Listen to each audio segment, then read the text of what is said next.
Assalamualaikum warahmatullahi wabarakatuh. Selamat datang. Kali ini Kang Selamat akan membawakan kisah yang berjudul Indigo Boy.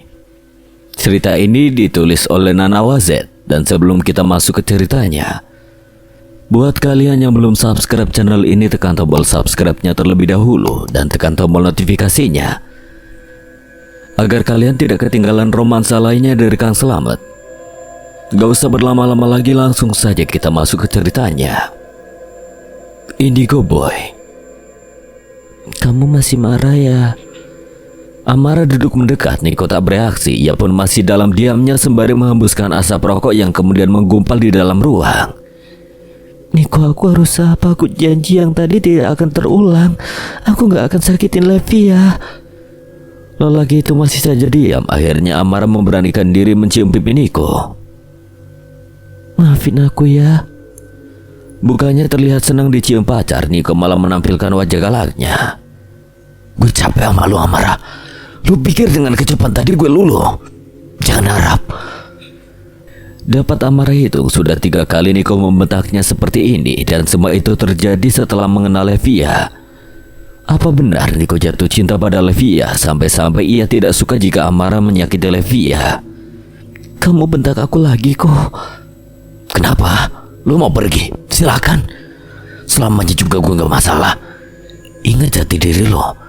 Dan gue gak rugi kehilangan lo. Amara meneteskan air matanya. Tubuhnya bergetar ketakutan. Ia takut jika Niko sudah marah seperti ini. Bahkan untuk bicara pun ia masih gemetaran. Maaf, aku minta maaf. Aku gak akan pergi. Maafin aku ya. Amara memberanikan diri memeluk Niko. Lagi dan lagi pria itu mendorongnya. Gue mau istirahat. Aku ambilin minum mau? Gak. Aku temeninnya, mau aku usap punggungnya biar kamu tidur nyenyak. Gue mau istirahat bukan mau tidur. Oh iya, maaf. Ia menangis sampai sesegukan, tapi Niko nampak tak peduli. Niko beranjak naik ke atas tempat tidur. Ia berbaring di sana sambil memainkan ponselnya. Niko, kalau kamu lapar kamu bilang aku ya. Tak ada respon dan Amara masih bersabar. Ia duduk di sofa menunggu Niko kembali membaik dan memaafkannya. Bangsat. Arcelo mengepalkan tangannya emosi. Markas tempat Drakos berkumpul dibakar oleh geng lain yang tentu ia tidak tahu siapa pelakunya. Arcelo adalah ketua dari Drakos dan tentu ia tidak terima oleh serangan dari Mafro. Arcelo menggerakkan seluruh anggotanya untuk menemukan keberadaan Mafro.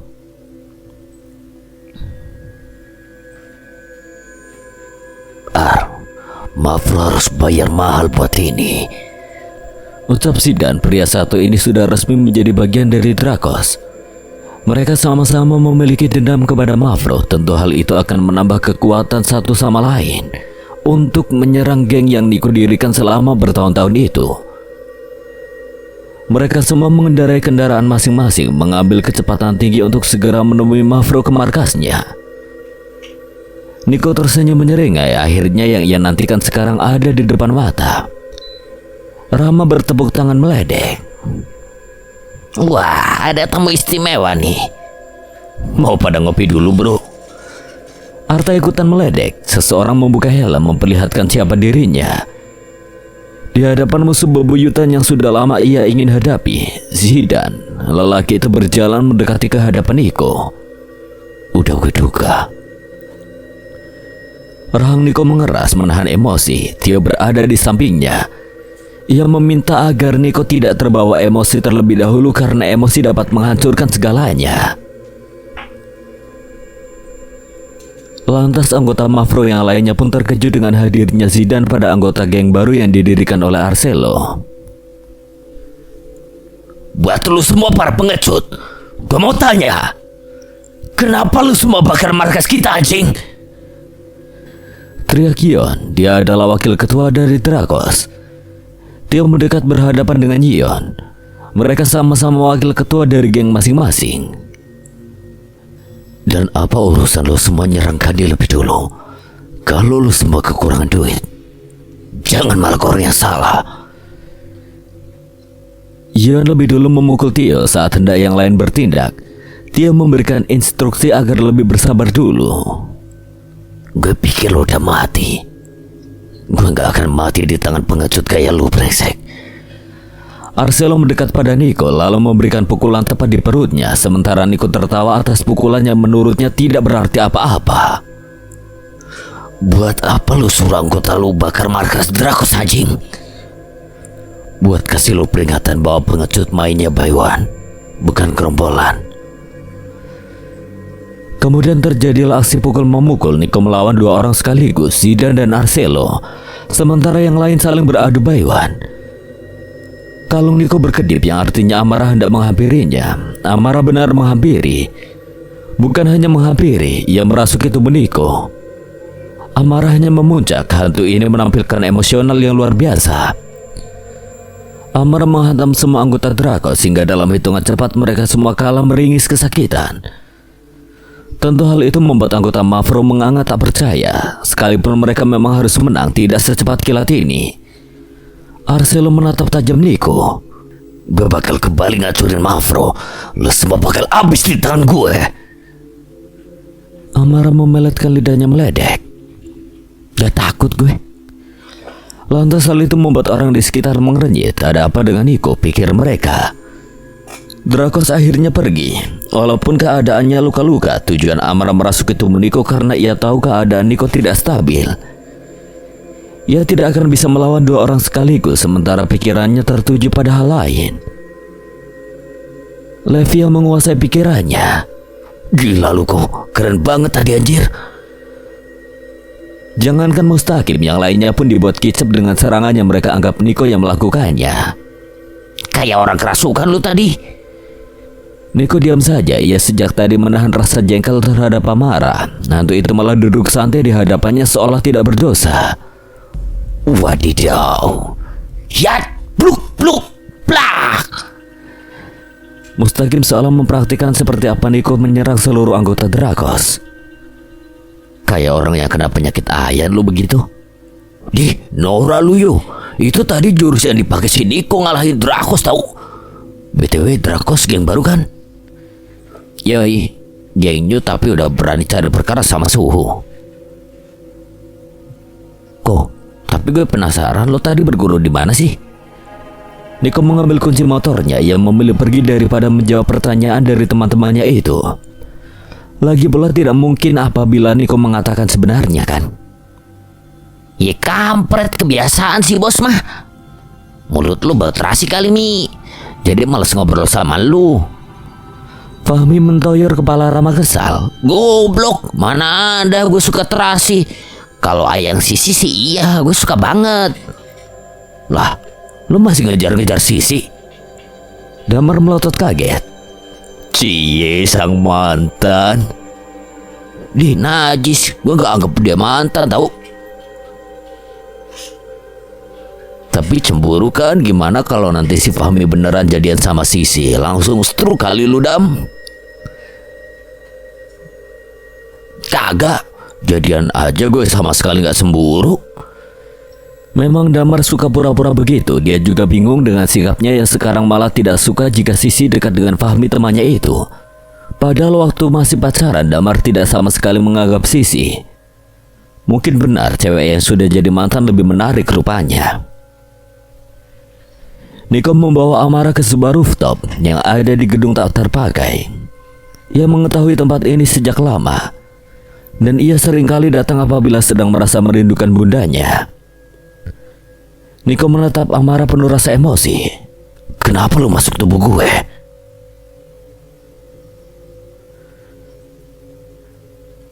Aku tahu kamu masih marah sama aku. Kamu emosi. Aku cuma takut justru rasa emosi kamu jadi kelemahan untuk kamu sendiri. Aku takut kamu kenapa-napa kok. Gue gak selama itu Amarah. Satu kesalahan lu aja belum gue maafin, dan sekarang kesalahan baru lagi. Bukan berarti lu bukan manusia dan lu bebas rasukin siapapun buat kepentingan lu sendiri. Lu pikir gue bakalan berterima kasih? Seperti tertusuk ribuan pisau, hati Amarah merasakan sakit bukan kepala. Ia bisa memaklumi segala ucapan Nico saat pria itu merasa emosi, tapi kali ini ucapannya benar-benar menyakitkan. Aku pergi aja, kamu lagi emosi. Namun saat Amara mau menghilang, Niko menahan pergelangan tangannya. Lu bisa dewasa gak Amara? Gue lagi marah sama lu. Dan lu mau pergi gitu aja? Gue gak suka lu pakai tubuh orang buat nyakitin Levi lagi. Kenapa kamu suka sama Levi? Dia cewek baik. Dia nolong gue waktu itu. Keluarganya juga baik sama gue. Gue ngerasa berutang nyawa. Dan gue gak akan biarin siapapun nyakitin dia. Satu lagi, jangan rasukin tubuh dia buat bisa jalan bareng gue atau kesenangan kita.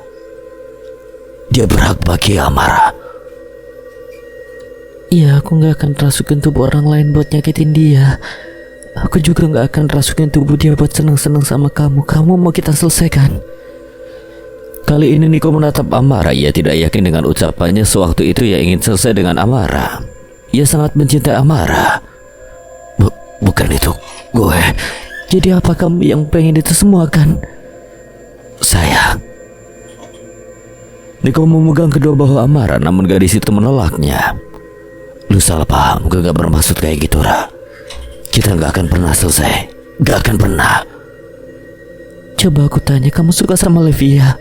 Enggak, Amara, kapan gue bisa bikin lu paham bahwa perasaan gue cuma buat lu, ha? Tapi sikap kamu beda, Niko. Aku juga punya perasaan. Aku juga gak pengen lagi merasuki tubuh Levi ya. Karena aku juga ngerasain sakit banget waktu kamu akuin aku sebagai pacar kamu, tapi yang orang lain lihat adalah Levi ya. Tapi kamu tahu, tujuan aku merasuki tubuh Levi ya bukan buat nyakitin cewek yang kamu sebut baik itu. Tapi biar teman-teman kamu gak beranggapan aneh sama kamu. Kamu gak dituduh gila atau halusinasi. Aku juga pengen diakui di depan banyak orang dan orang-orang lihat kalau emang kamu punya aku. Aku juga pengen bahagia, Niko. Tapi ya udah gak apa-apa kalau kamu meminta hal itu, aku turutin. Tolong buat sekarang biarin aku pergi dulu. Aku butuh nenangin diri aku, butuh. Kalimat Amara terhenti saat Niko tiba-tiba memeluknya. Terdengar isakan tangis dari pria itu. Amara tidak menyangka bahwa seorang Niko yang terkenal dingin dan ketus hari ini menangis di hadapannya. Niko, kamu nangis? Tanyanya yang perlahan melepaskan pelukan Niko. Rupanya benar pria itu menangis. Kamu kok cengeng sih? Amara juga ikut-ikutan menangis, bahkan lebih kencang daripada sebelumnya. Niko perlahan mengulurkan tangannya untuk menghapus air mata Amara, lalu bergantian Amara menghapus air mata pria itu. Gue emosi tadi, maaf kalau omonganku nyakitin Lora. Gue gak tahu lagi harus gimana, tapi Levi orang baik. Dia gak pantas diperlakuin seperti itu, cepat atau lambat. Dia pasti bakalan tahu kalau tubuhnya diperalat sama wujud lo. Dia akan sangat ngerasa kecewa. Tapi gak ada pilihan lain, Niko. Kita terlanjur memulai. Apa kamu mau semua orang harus lihat kamu bersama Levi ya, bukan aku? Niko menghela napasnya kasar. Amara benar, keduanya sudah terlanjur jauh memulai semuanya. Maafin gue, Vi. Anjir, kenapa lo beneran balik lagi ke sini? Tanya Mustaqim heboh. Pria yang disebut dengan nama akhirnya itu adalah Cakra Arison. Pria itu kembali setelah sekian lama menghilang karena perpindahannya ke luar negeri. Semua anggota Mafro tentu dibuat menganga dengan kembalinya seorang Cakra. Dia ketua Mafro sesungguhnya, namun ia menyerahkan Mafro ke tangan Niko karena ia merasa gagal menjadi seorang leader. Cakra duduk di antara mereka. Kehadirannya kembali di Jakarta tentu bukan tanpa alasan. Gimana dia, Le? Baik, gimana keadaan Mafro? Makin banyak musuh, Kra. Avatar tersingkirkan, sekarang Drakos muncul sebagai geng baru buat ngancurin Mafro. Kita nggak tahu kenapa itu geng motor abal-abal tiba-tiba nyerang Gani di jalanan pas balik kerja. Sekarang aja Gani masih dirawat di rumah sakit, jadi kita gantian cengukin. Cakra terbenung sebentar. Drakos bukan nama asing yang baru ia dengar. Siapa ketuanya? Arcelo, dan yang jadi tangan kanannya sekarang Zidan. Zidan berhasil lolos dari penangkapan pihak berwajib setelah kita jebak. Lu yakin? Terlihat raut wajah Cakra yang sepertinya mengenal nama Arcelo. Ada apa? Maksud lo? Ada apa sama lo? Lu kenal sama Cakra? Jelas dia satu-satunya orang di Mavro yang paling peka dengan apa yang dirasakan orang sekitarnya. Enggak. Yakin? Cakra hanya memberi jawaban dengan anggukan kecil. Dia dapat melihat ketidakyakinan dari raut wajah Cakra. Seperti ada yang disembunyikan. Arta menepuk pundak Cakra. Gimana, Kra? Lu dapet cewek nggak di sana? Apalagi orang bule. Wah, gen yang baik tuh buat keturunan. Gue nggak suka bule. What happened? Lu nggak mau memperbaiki keturunan, Kra? Masa iya nggak ada satu punya nyantol? Yang mau sih banyak. Secara gue cakep, anak orang kaya yang hartanya 7 turunan kagak habis-habis. Tapi masalahnya gue gak suka orang luar. Lihat bule serasa sakit hati gue. Sakit hati kenapa lu? Lu ada trauma sama orang bule? Pemain bokep kan bule-bule. Gue serasa diselingkuhin anjir. Jawaban Cakra berhasil mengundang gelak tawa dari 20 anggota Mavro. Gak gitu konsepnya bangsat. SMA Garuda pagi ini dihebohkan oleh seorang murid laki-laki yang kerasukan arwah penasaran. Entah datangnya dari mana, tapi Amara tentu dapat melihat wujud itu dengan jelas. Caper banget sih kamu, cepat keluar dari cowok itu. Arwah pria itu melirik pada Amara sekilas tanpa merespon ucapannya. Sekarang justru ia makin brutal saja, membuat para murid sekitaran menjauh ketakutan. Levia juga ada di sana karena murid yang dia rasuki itu adalah teman sekelasnya, namanya Dio. Cepat panggil guru agama, woi. Guru agama? Emang setan bisa diceramain ya? Ih, lu ketua kelas tapi dongok, guru agama kan bisa ngaji. Lu bisa ngaji gak? Beberapa orang segera berlari memanggil guru agama. Saya menyukai salah satu murid perempuan di sini. Itu sebabnya saya merasuki murid ini. Saya mau mengungkapkan isi hati saya. Apa yang dikatakan arwah itu membuat Levia seketika mengingat di mana kejadian Rere dirasuki. Kemudian arwah perempuan itu meminta agar Levia tidak menyukai Nico karena Nico adalah miliknya. Apakah semua makhluk tak bernyawa akan melakukan hal itu? Merasuki tubuh seseorang demi menyalurkan perasaannya. Dan lagi Levia selalu merasa dirinya di tempat-tempat yang sebelumnya tak terpikirkan. Sekarang ia jadi berpikir apakah selama ini tubuhnya sering dirasuki untuk tujuan tertentu. Guru agama datang, kemudian ia mulai mengendalikan arwah tersebut. Sah didinya? Tanyanya memegang bahu murid bernama Dio itu yang kerasukan. Sawe kepo mana cicing. Tong mimi lu urusan budak ngora. Ele kurang ajar setan yang ini mah. Mau dikeluarin secara kekeluargaan atau dibaksa nih? Emang namanya boga keluarga? Udah ya keluar? Pak Guru membacakan beberapa doa-doa dan kemudian arwah tersebut berhasil keluar. Lalu setelahnya ia berucap alhamdulillah yang diikuti oleh murid lainnya. Perkumpulan itu dibubarkan, murid-murid lain kembali ke kelas masing-masing. Vi, lu bengong mikirin apa? Enggak, aku cuma mikirin PR. PR aku semalam udah aku kerjain apa belum ya? Ya dasar pikun, buruan dicek. Nanti repot kalau belum. Tapi aku kepengen pipis dulu, aku ke toilet dulu ya. Ya udah buruan, nanti keburu bel masuk. Levia mengangguk dan ia berlari cepat menuju tempat yang pasti bukan pergi ke toilet. Kan Nico, teriak Levia dari balik pintu kelas. Ia tidak berani memasuki kelas tempat Nico berada. Apalagi pria itu sedang asik bermain gitar sambil bernyanyi-nyanyi dengan kawan-kawannya. Nico menghentikan kegiatannya dan mustaqim mengambil alih gitar agar ia saja yang memainkannya. Cie, diapelin pacar. Kapan nyiram giliran kita? Lu berdua ngegay? Tanya Tio buru-buru Rama melepaskan tangan Mustaqim yang merangkulnya. Bangsat lu Mus, gue masih normal. Yo, dia yang kagak normal. Ya kampret, maksud gue bukan itu. Maksud gue kapan gue sama Rama bisa sama-sama punya pacar. Kalau lu sih udah pasti yo bakalan jomblo seumur hidup. Secara gagal move on dari Riana. Niko segera menghampiri Levia. Kenapa gak masuk? Entah mengapa sekarang sikap Niko tidak seperti Niko biasanya. Lelaki itu terlihat manis. Aku malu kak. Aku mau ngomong sama kak Niko berdua aja. Niko mengangguk kecil sebagai jawaban. Ia segera pergi bersama dengan Levia. Keduanya sekarang berada di taman belakang sekolah. Tentu saja beberapa murid nampak iri melihat Niko dan Levia yang di mata mereka begitu dekat. Akan tetapi tidak ada yang berani membuli Levia lagi karena kemarin-kemarin saja orang-orang yang melabraknya akhirnya keluar dari sekolah. Kak Niko udah sembuh? Udah. Bagus deh, aku senang lihat Kak Niko bisa kembali ke sekolah dengan keadaan sehat. Kak Niko, aku mau tanya, apa Kak Niko pernah punya pacar ya? Niko menautkan sebelah alisnya, seolah bertanya apa maksudnya. Gini,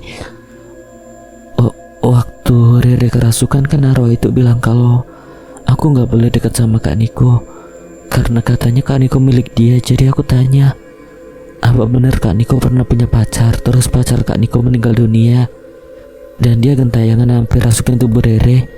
Maaf ya Kak, aku nanya gitu. Niko mendadak diam. Ia dilema apakah ia harus menceritakan yang sebenarnya atau justru hal itu harus disembunyikan. Kak Niko kok diam? Gue gak ngerti maksud lo apa. Masa gak ngerti sih Kak? Dan Kak Niko tahu gak sih, aku suka ngerasa aneh banget, kayak mimpi terus gitu ada di tempat gelap. Nah di tempat itu aku gak lihat siapa-siapa, tapi anehnya ada suara Kak Niko. Kak Niko bilang. Levia menjeda ucapannya membuat Niko meliriknya penuh selidik. Apa? Kak Niko bilang, itu Kak Niko bilang I love you. Jadi dia dengar waktu gue bilang itu Kak marah. Omongan lu gak jelas sudah kan? Kalau udah gue mau pergi. Belum Kak Niko yakin gak ngerti. Lu buang waktu gue. Maaf Kak, tapi... Niko bangkit dari tempat duduknya, kemudian ia hendak melangkah pergi, namun Levia memegang pergelangan tangannya. Anehnya saat tangan Levia menyentuh lengan Niko, Niko merasakan hal berbeda. Kan Niko, aku boleh tanya lagi? Apa? Kan Niko udah punya pacar kan? Bukan urusan lo. Apa tujuan lo balik lagi ke Jakarta, bangsat? Amuk Arcelo pada pria bernama Cakra. Ia pikir lelaki itu benar-benar pergi jauh setelah apa yang sudah diperbuatnya. Gue kembali buat dia, ucap Cakra santai, tangannya mengusap sedikit darah yang keluar dari sudut bibirnya. Lelaki ini bahkan masih bisa tersenyum menanggapi amukan seorang Arcelo Bramata. Cakra bangun kembali. Ia tidak selama itu hanya karena beberapa tonjokan yang berhasil menghempaskan tubuhnya ambruk ke atas tanah. Sekarang gue tanya balik, apa tujuan lu nyerang Mavro? Bro, perlu lu tahu bahwa Mavro bukan gue yang pegang kendali. Lu salah orang buat nyari keadilan. Arcelo meludah tepat di hadapan Cakra.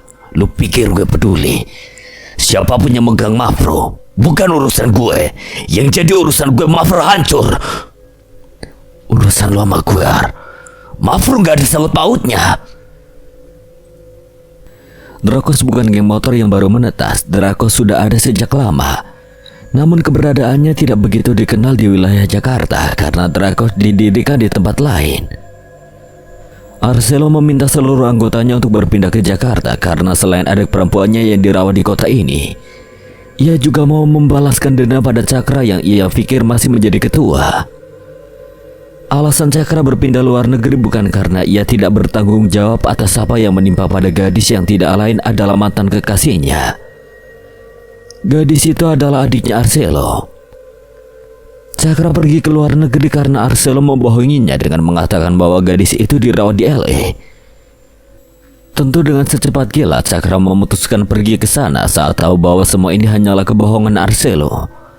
Tentu Cakra marah, namun ia sudah kepalang berada di sana dan melanjutkan sekolah yang hanya selama 2 tahun saja.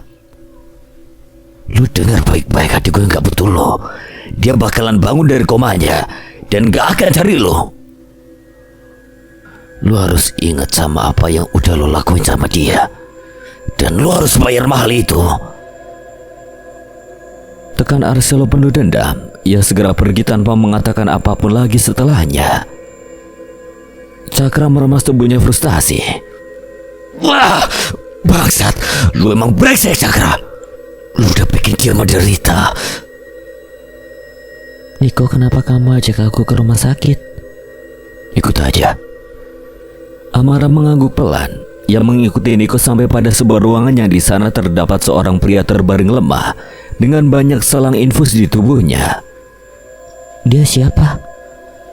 Pria itu masih dalam keadaan tidur. Sudah berhari-hari Gani belum sadarkan diri semenjak dipukul habis-habisan oleh banyaknya anggota dari geng Drakos.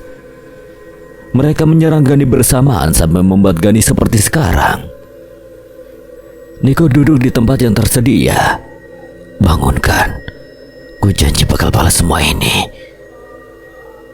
Niko, dia teman kamu ya? Dia koma. Iya. Kasihan, ini gara-gara geng motor itu ya.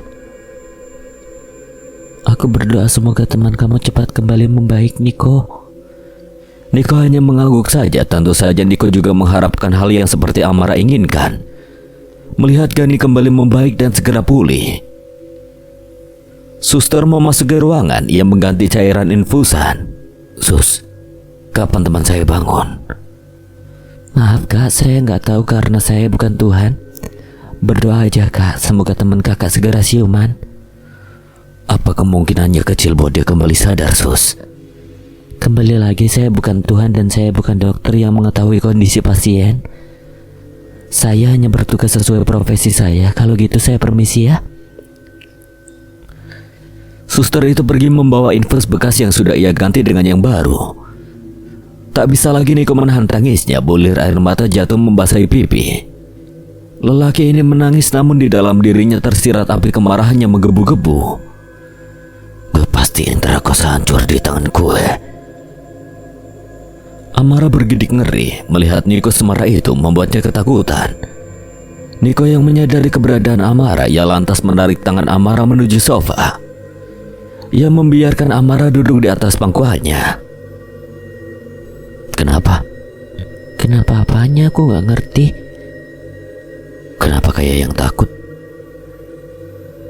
Kamu kalau marah serem, Niko. Aku takut.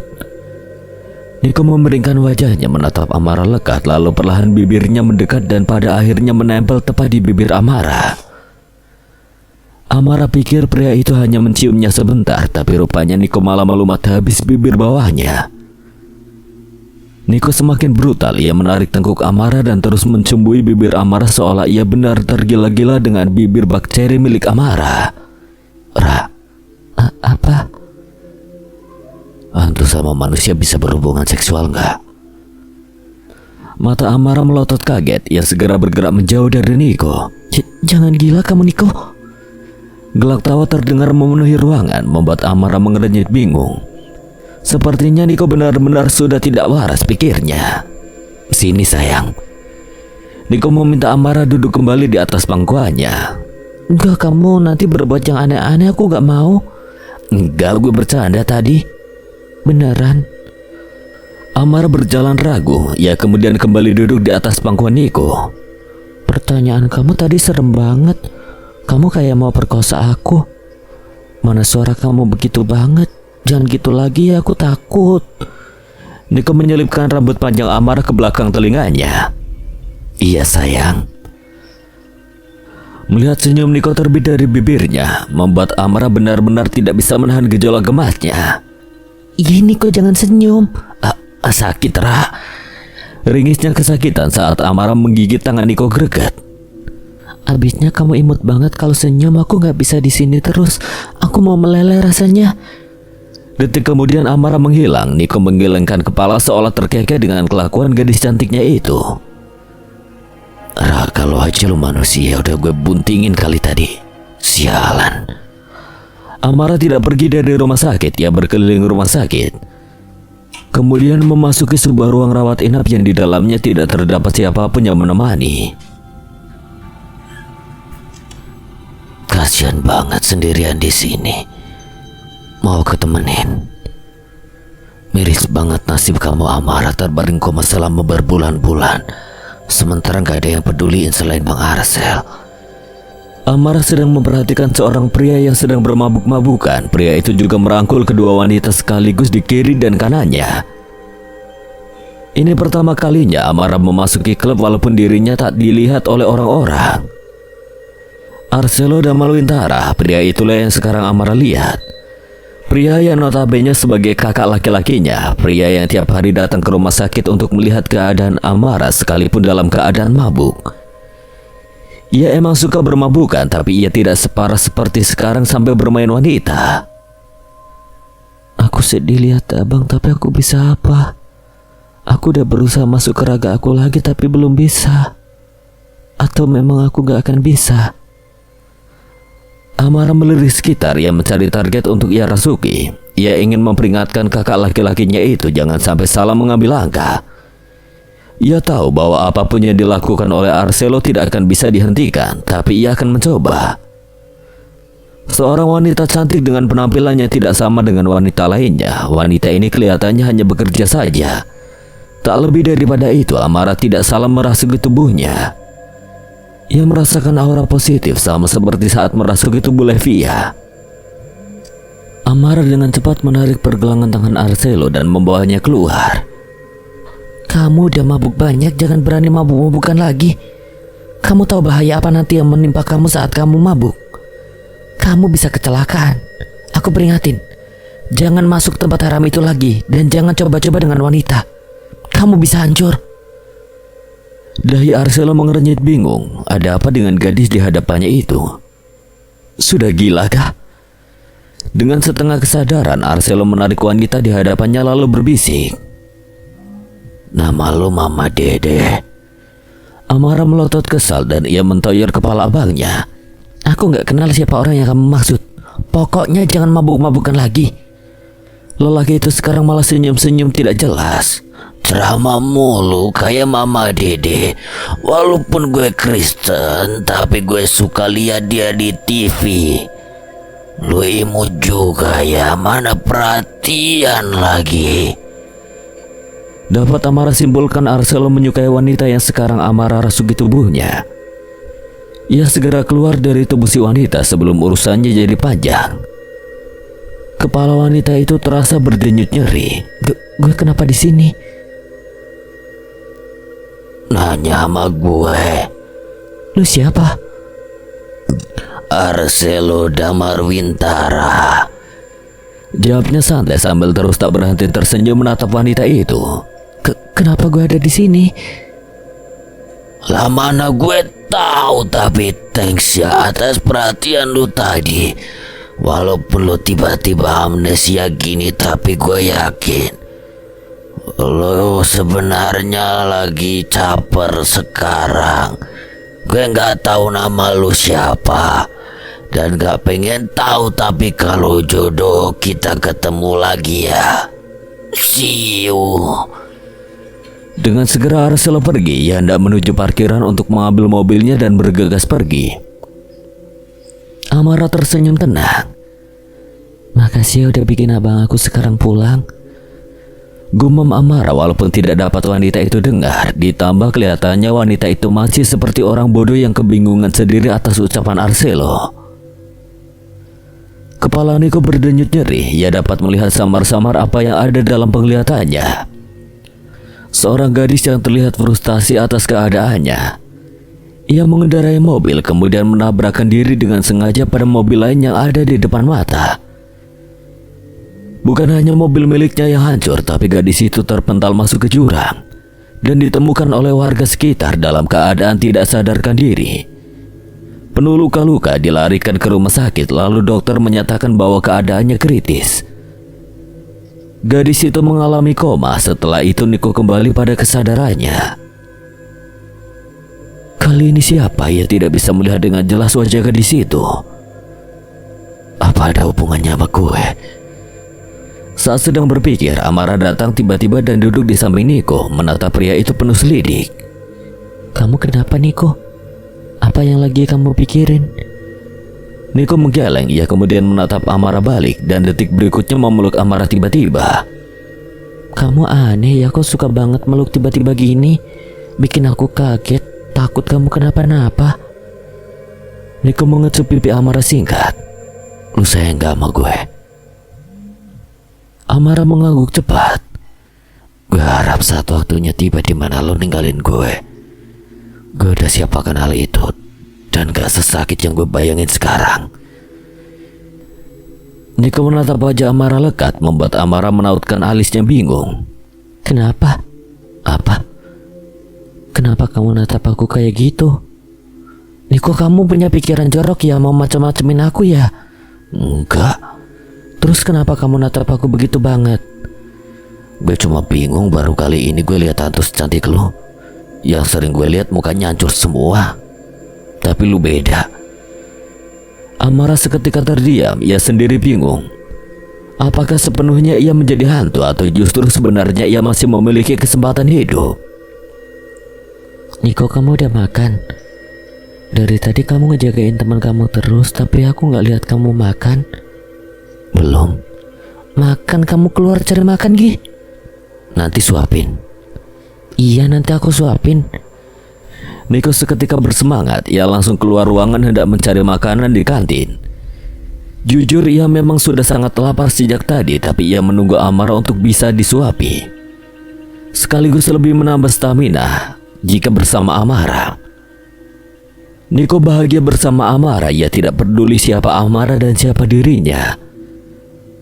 Benteng paling besar di antara keduanya bukan perbedaan keyakinan, bukan pula jarak, melainkan alam yang tak sama.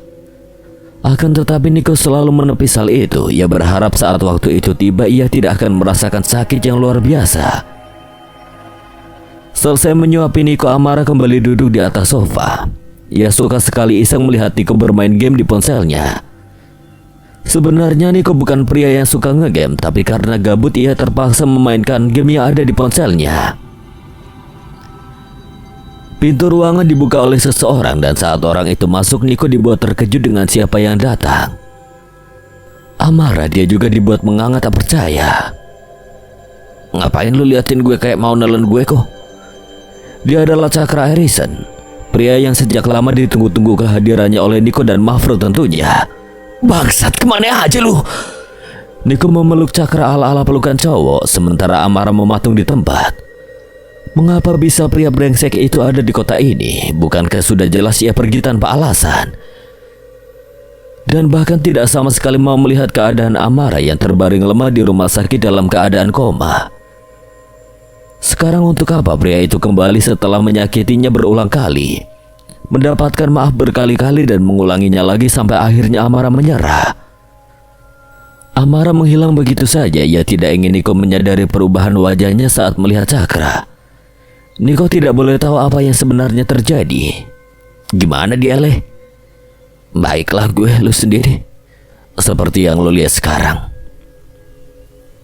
Tio dan nyalainnya udah cerita sama gue soal Gandhi yang diserang Drakos. Gue emang udah gak bisa ikut campur lagi urusan Mafro karena gue bukan siapa-siapa lagi. Tapi gue janji, kejadian ini gak akan terulang lagi. Kalau Gandhi gak selamat, nyawa dibayar nyawa. Gue bakalan habisin seluruh anggota Drakos buat bayar mahal atas apa yang mereka lakuin. Gue gak peduli Arcelo ketua geng itu, dan dia kakak dari orang yang gue sayangi. Tapi siapapun yang berani sentuh keluarga gue di jalan, dia bakalan habis. Gue gak tahu masalahnya apa, kenapa Mafro tiba-tiba diserang. Gue udah dapat informasi kalau geng itu beda wilayah, jauh dari Jakarta, dan udah berdiri cukup lama. Mereka bukan geng abal-abal seperti apa yang tadinya kita pikir. Apa tujuannya kita masih nyari tahu. Seandainya Cakra bisa mengatakan bahwa tujuan Arcelo menyerang Mafro itu karena ulahnya yang telah membuat Amara selaku adik perempuannya sekarang berada dalam koma. Belum saatnya Cakra mengatakan hal itu. Gue keluar dulu kok. Kemana? Ada saudara gue yang dirawat di sini juga. Oh, oke. Cakra, pria ini meneteskan air mata di mana ia melihat keadaan Amara yang terbaring koma di ruangannya. Perlahan tangannya memegang tangan Amara, mengusapnya lembut. So peduli padahal ini ulah kamu, Cakra. Dumel gadis itu. Gadis ini sudah ada di hadapan Cakra walaupun Cakra tidak dapat melihatnya. Bangun, Bi. Babi, aku babi. Kamu kali babi. Kamu berani selingkuh, berani mainin perasaan aku. Dasar playboy keparat. Aku janji gak akan ulangin kesalahan aku. Aku gak akan bikin kamu sakit lagi. Iki jijik bikin lagi. Alah bullshit. Bahkan kalaupun aku balik ke ragaku, gak akan aku biarin kamu masuk ke dalam kehidupanku lagi. Bangun sayang. Cakra mengecup tangan Amara membuat Amara bergidik tidak suka. Jangan sentuh tangan aku, sialan. Amara hendak menyentuh Cakra namun ia sadar bahwa dirinya tidak berada dalam raganya lagi. Cakra sengaja datang ke ruangan secara diam-diam. Ia tidak mau sampai membuat keributan dengan Arcelo. Bukan ia takut, tapi ia menghargai ketentuan rumah sakit. Terlebih ia tidak ingin masalahnya dengan Arcelo semakin rumit. Sebesar apapun Arcelo meminta agar dirinya lupakan Amara, tetap Cakra tidak akan bisa dan tidak akan mau. Baginya Amara separuh dari napasnya. Kalau kamu bangun artinya separuh napas aku kembali lagi. Selama ini aku ngerasa sesak tanpa kamu. Masih banget dasar pembohong. Amara menghilang, ia muak harus melihat wajah Cakra terlalu lama. Apapun yang keluar dari mulutnya bagi Amara hanyalah omong kosong belaka, bertolak belakang dengan Amara yang justru menginginkan pria itu lenyap dalam hidupnya. Amara tidak mau jika ia bangun nanti wajah yang pertama kali ia lihat adalah Cakra. Ia mau Niko dan hanya Niko. Lihat saja, akan Amara kejar cintanya agar Cakra tahu diri. Amara menghampiri Joko. Lebih baik melihat Joko yang wujudnya aneh daripada harus melihat sang mantan dalam satu ruangan. Ada apa? Tumben sekali kau menghampiriku. Gak apa-apa, aku rasa kamu bisa hibur aku. Aku bukan ronggeng monyet yang bisa buat kamu terhibur. Tapi muka kamu agak mirip. Kalau bukan gadis yang aku sayangi, sudah aku penggal kepalamu sekarang. Amara tertawa kecil dengan ancaman Joko. Ia merasa terhibur dengan siluman satu itu. Selain wujudnya yang aneh, tingkahnya juga sama aneh dengan wujudnya. Kadang Amara berpikir apakah Joko tidak ada niatan berbagi kepala kepada hantu yang tidak memiliki kepala. Dia punya dua kepala sekaligus, apakah tidak repot membawanya setiap hari? Apa yang sedang kau pikirkan? Kamu rakus? Maksudmu? Kepala aja dua, aku punya satu aja pusing. Bukan rakus Amara, ini sebuah kutukan sialan. Aku membenci wujudku sekarang. Tapi kamu lucu kok. Dan kamu pikir memiliki dua kepala sekaligus seperti ini adalah hal yang lucu, Amara? Sungguh jika saja kau bukan orang yang aku sukai, sudah aku makan habis. Lucu tahu. Kamu bisa ngobrol sama diri kamu sendiri. Bisa tatap-tatapan wajah dengan wajah kamu satunya lagi. Oh iya, bahkan kalau kamu bete, kamu bisa mendandan di wajah satunya. Jadi satunya bisa jadi cewek, satunya cowok. Nah kebetulan kamu jomblo. Kamu bisa berpacaran dengan diri kamu sendiri. Apa yang kau katakan itu sungguh gila dan aku tidak akan menerima saran konyol itu. Jangan menghina aku, Amara. Aku gak menghina, aku berkata jujur. Ya terserah kau saja, katakan apa masalahmu. Gak ada. Jangan jadi pembohong, aku bukan siluman bodoh. Akhirnya Amara menceritakan apa yang sebenarnya terjadi. Ia bercerita panjang lebar dan dengan setianya Joko mendengarkan sampai akhir. Jika kamu kembali dalam ragamu lagi, maafkanlah orang yang sudah menyakitimu. Tapi kamu berhak mengambil langkah untuk tidak mengenalnya lagi. Saran dari Joko membuat Amara terdiam sesaat. Memaafkan memang hal yang mudah, tapi mengapa rasa sulit untuk Amara melakukan itu? Terlalu fatal kesalahan yang Cakra buat padanya sampai membuat hatinya menutup kata maaf untuk pria itu. Kan Niko? Levia berlarian menghampiri Niko yang baru saja sampai sekolah, yang membuka helmnya dan turun dari motor. Sementara Amara yang melihat gadis itu semakin mendekat, ia kelihatan jengkel. Ia tahu bahwa Olivia menyukai Nico, kekasihnya, tapi sekali lagi ia percaya bahwa Nico tidak menyukai balik Olivia. Lagi pula ia tidak ingin melakukan kesalahan dengan memperlihatkan rasa cemburunya yang berlebihan. Karena nanti Nico akan marah padanya dan terjadi pertengkaran. Cewek lo agresif, baru juga udah sampai teriak-teriak aja. Yo, sekarang lu udah banyak ngomong ya? Oh, gue lupa. Kan semalam abis video call sama mantan.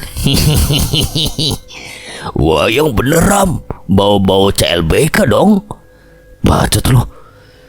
Dia berjalan lebih dulu pergi. Tentu diikuti oleh Mustaqim dan Rama. Sementara Nico harus meladeni gadis di hadapannya saat ini. Levia tersenyum manis yang menyodorkan paper bag dan yang entah isinya apa. Dari ibu buat kamu. Pas tahu kamu udah sembuh, ibu senang banget. Maaf aku kemarin cerita sama ibu kalau kamu habis kecelakaan. Ibu khawatir banget. Nico menerima pemberian gadis itu. Ralat, maksudnya pemberian ibunya.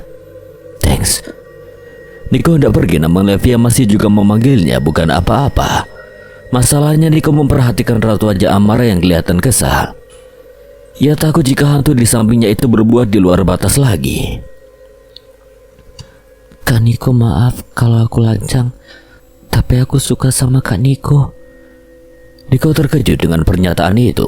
Bukan sekali dua kali, tapi berpuluh-puluh wanita mengungkapkan perasaannya secara terang-terangan pada Nico. Nico tak masalah jika memang hal itu dapat membuat hati seseorang tenang, maka ungkapkan saja. Asalkan orang tersebut harus menerima resiko bahwa Nico pasti akan menolaknya mentah-mentah.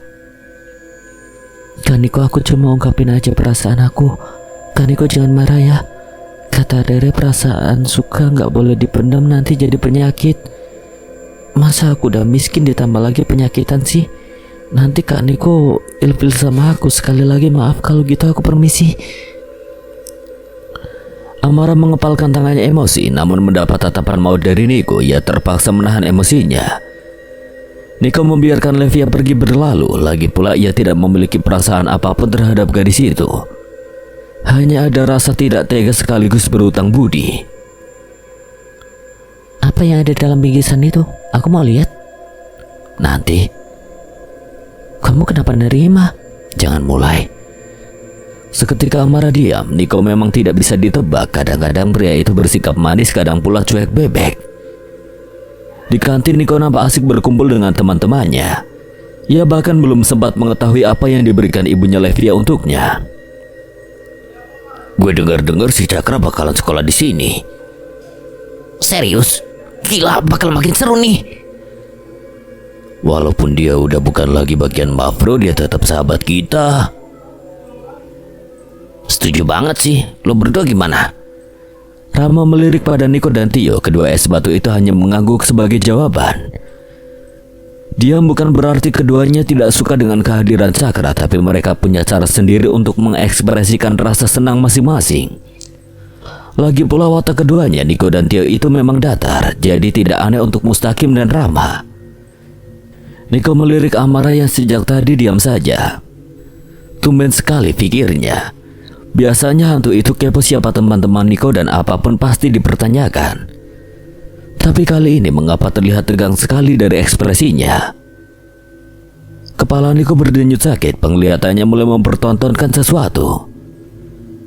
Nico melihat seorang pria mengusap lembut pucuk kepala gadis di hadapannya, lalu mengecupnya cukup lama. Pria itu sepertinya kekasih dari gadis yang ada di hadapannya. Akan tetapi Nico tidak melihat jelas siapa kedua orang itu. Janji ya jangan pernah bohongin aku. Iya, aku cuma sayang sama kamu, Bi.